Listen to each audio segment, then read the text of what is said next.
Hello friends, आज हम बनाएंगे होममेड कफ ड्रॉप्स। जब भी हमें हल्की सी सर्दी या खांसी हो जाती है या ड्राई कफ हो जाता है, हम स्टोर में से विक्स के जैसे कफ कैंडीज लेके आते हैं, जिससे कि हमारे गले के लिए आराम मिलता है। वही कफ कैंडीज आज हम घर पे ही बनाएंगे, जिसका टेस्ट बिल्कुल विक्स के कैंडी जैसा ही होता है, जिसे बच्चे या बड़े हर कोई खा सकते हैं। तो चलिए आइए शुरू करते हैं ये कफ कैंडीज घर पे ही बना। कफ कैंडीज बनाने के लिए हमें चाहिए 1 टेबल स्पून अदरक का पाउडर, जिसे सॉल्ट भी कहता है, और आधा टेबल स्पून लौंग का पाउडर, 1 कप चीनी, आधा कप पानी, 1 table spoon Honey, 1 table spoon नींबू का जूस, आइसिंग शुगर या पाउडर शुगर। सबसे पहले हमने गैस पे एक पैन गरम करने के लिए रखा है। पैन अच्छे से गरम होने के बाद हम इसमें ऐड करेंगे आधा कप पानी, 1 कप चीनी। इस चीनी को हमें अच्छे से मेल्ट होने तक उबालना है। चीनी अच्छे से मेल्ट होने के बाद अब इसमें हम ऐड करेंगे लौंग और अदरक का पाउडर यानी कि सॉल्ट, 1 टेबल स्पून नींबू का जूस, 1 टेबल स्पून शहद यानी कि हनी। आप कोई भी ब्रांड का हनी इसमें यूज कर सकते हैं। आप इस मिश्रण में दालचीनी का पाउडर भी डाल सकते हैं। अब इस मिश्रण को हमें 15 से 20 मिनट तक के लिए उबाल लाना है। इस पूरी प्रोसेस में हमें गैस मीडियम फ्लेम पे रख के ही इसे उबालना है।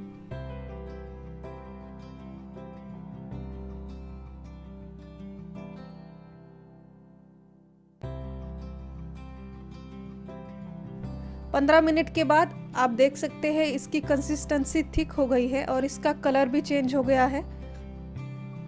आप कंसिस्टेंसी चेक करके देखिए, जब भी हम इसके ड्रॉप बनाएं तो ये एक जगह पर रुक जाए।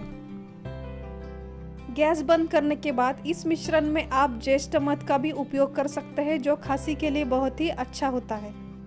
यहाँ पे हमने एक बड़े से प्लेट में या ट्रे में बटर पेपर डाल के इस बटर पेपर पे हमें ये कफ ड्रॉप्स बनाने हैं। बटर पेपर से ये कैंडीज बहुत ही इजीली निकल जाती है। अब हम स्पून में थोड़ा थोड़ा मिश्रण लेके इसके छोटे छोटे कैंडीज बनाएंगे। अगर आपको लगे कि ये मिश्रण थोड़ा सा थिक हो गया है तो आप इसे हल्का सा गर्म करके फिर कैंडीज बना सकते हैं।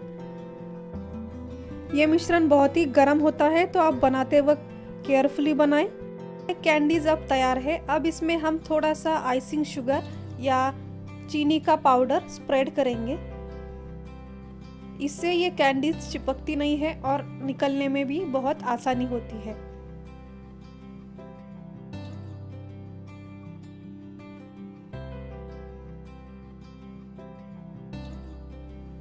कुछ कैंडीज हम चॉकलेट मोल्ड का इस्तेमाल करके बनाएंगे, ताकि ये दिखने में बहुत सुंदर लगते हैं और बच्चों को तो काफ़ी पसंद आते हैं। बाज़ार में जो कैंडी के मोल्ड मिलते हैं जो हार्ट शेप के होते हैं, अगर आप उसमें ये कैंडीज बनाएंगे तो ये प्रॉपर विक्स की कैंडी जैसे दिखते हैं। ये मिश्रण मोल्ड में डालने के बाद इसे हमें सूखने के लिए कम से कम 2 या 3 घंटे के लिए रख देना है।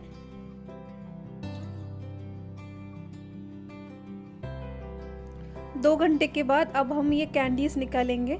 आप देख सकते हैं ये जब अच्छे से ड्राई हो जाए तो ये बहुत ही आसानी से निकल जाते हैं। ये सारी कैंडीज अब हम निकाल लेंगे।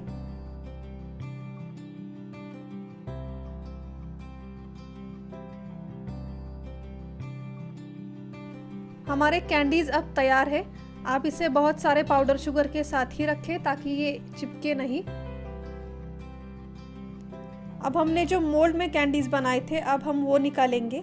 ये सिलिकॉन मोल्ड होने के कारण बहुत ही आसानी से निकल जाते हैं और डिफरेंट शेप्स में होने के कारण दिखने में भी बहुत सुंदर दिखते हैं। इस कैंडीज के ऊपर भी हमें बहुत सारी आइसिंग शुगर या पाउडर शुगर डाल के इसे अच्छे से मिक्स करके रखना है, ताकि ये चिपके नहीं। इस कैंडीज को आप बहुत सारे आइसिंग शुगर के साथ कंटेनर में स्टोर करके रखें। ये बहुत दिन तक ऐसे ही फ्रेश रहते हैं और इस कैंडीज का टेस्ट विक्स की गोली जैसा ही रहता है। तो इस सर्दी के मौसम में आप ये होममेड कफ कैंडी ज़रूर बनाइए। आपके फ्रेंड्स और फैमिली के साथ ये वीडियो ज़रूर शेयर कीजिए। तो फ्रेंड्स, अगर आपको मेरा ये आज का वीडियो पसंद आया हो तो इसे लाइक ज़रूर कीजिए, और अब तक आपने मेरे चैनल को सब्सक्राइब नहीं किया है तो सब्सक्राइब बटन को प्रेस कीजिए, बेल बटन को दबाइए, ताकि कोई भी वीडियो अगर मैं शेयर करूं तो सबसे पहले आप तक पहुंच जाए।